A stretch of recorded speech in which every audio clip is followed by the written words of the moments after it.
good afternoon, good evening. Welcome back sa ating channel na Isa Trop. So ngayon, bisitahin natin yung mga seed grow natin na itinanim last time na mga Venus flytrap, kung kamusta na sila.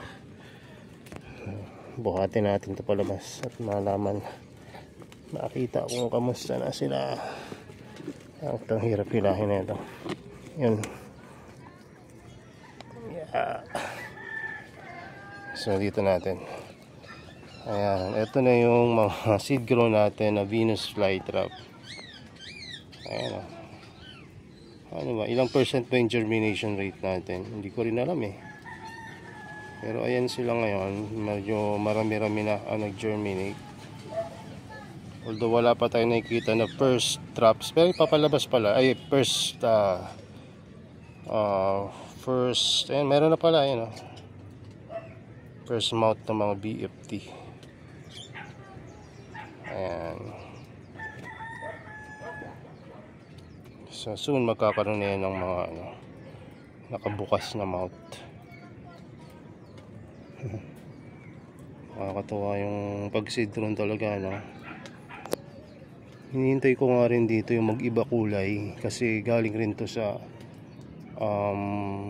reverse, hindi, red moon trap. Ayan, red moon trap, gap teeth, panel trap, pa ba yun?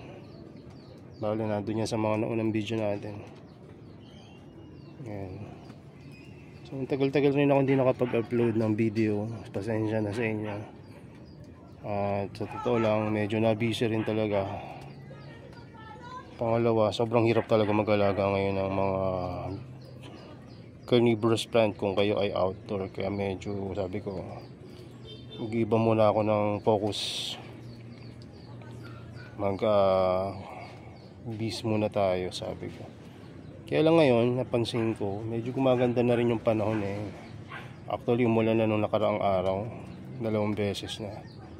Sabi ko pwede na mag-unti-unting bumalik para pag naka-ready na yung growing area. Medyo madumi lang growing area natin ngayon dahil sa mga bees na bagong dating, mga feral kasi sila. Pag dumadating yung mga feral na, yung tinatawag na feral ay yung mga bees na wild, nakuha sa wild, nakasako siya. So pagka yan, nakasinasako lang para protected rin siya sila sa mga predator na iba.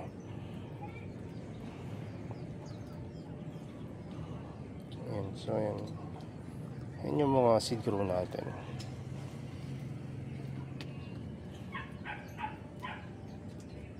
So pagka gantong seed grow, I suggest huwag nyo muna masyadong ilabas kasi total napakainit ngayon. Ang ginagawin nyo lang, lagay nyo muna siya sa yan, tulad ng ganito, acrylic. Nung time na wala pa akong mga acrylic na ganitong so ang ginagawa ko dyan, nilalagyan ko lang ng plastic, ayan, o kaya yung takip ng mga bote, pet bottle, no? So ayan, para maprotektan, tsaka yung tumaas yung humidity. At minsan kasi pag nabibisi kayo, para hindi rin kayo dilig na dilig.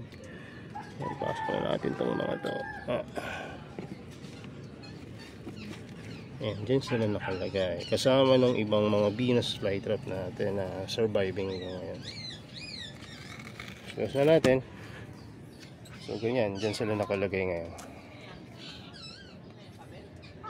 So pagka sa mga Venus flytrap, pagka ganyan pa yung edad or yung growth stage nila, maganda wag nyo masyadong galawin. Yan. So ingat lang pagka wag rin masyadong dilig na sobra.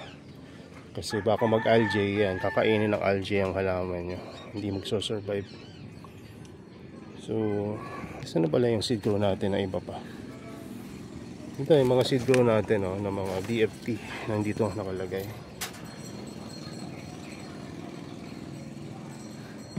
Naging naging tawag dito, naging forest na. Ito pa yung ibang seed grow nandito naman sila. Yan, si Gypsy Cola natin medyo nagsa-size up na ng konti. Sabi ni Mrs. gupitan mo na kaya yan para propagate. Sabi ko lit pa niyan. Huwag muna natin i-propagate kasi hindi kayanin eh. So yun lang muna. At may mga magaganda pa rin naman tayong BFD.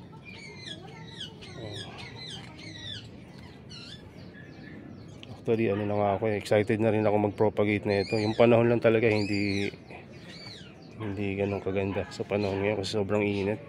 Siguro sa lugar nyo medyo umuulan-ulan na. Dito umuulan-ulan na rin, kaya lang yung iba pa rin yung init eh.